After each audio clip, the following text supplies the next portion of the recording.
దక్షిణాది చిత్ర పరిశ్రమలో 2 దశాబ్దాలుగా నంబర్ 1 హీరోయిన్ గా కొనసాగుతున్న నయనతార హీరోలకు ఏమాత్రం తగ్గని క్రేజ్ తో దూసుకుపోతున్నారు.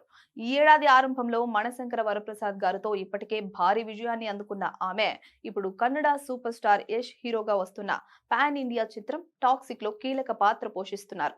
మార్చి 19న విడుదల కానున్న ఈ సినిమాలో నయనతార గంగా అనే పవర్ఫుల్ పాత్రలో నటిస్తున్నారు.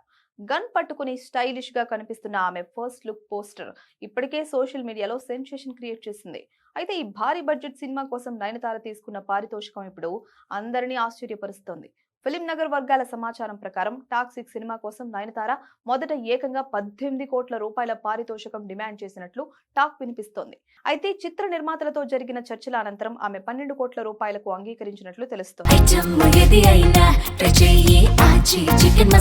ఆచి చికెన్ మసాలా ప్రమోషన్లకు దూరంగా ఉన్నప్పటికీ కేవలం తన నటన స్టార్ ఇమేజ్ తో నయనతారకు ఈ స్థాయిలో రెమ్యునరేషన్ ఇవ్వడం చర్చనీయాంశంగా మారింది. కేజీఎఫ్ సిరీస్ తర్వాత యష్ కెరీర్ లో భారీ బడ్జెట్ తో తెరకెక్కుతున్న టాక్సిక్ సినిమాలో కియారా అద్వానీ, రుక్మిణి వసంత్ వంటి మరికొందరు స్టార్ హీరోయిన్లు కూడా నటిస్తున్నారు.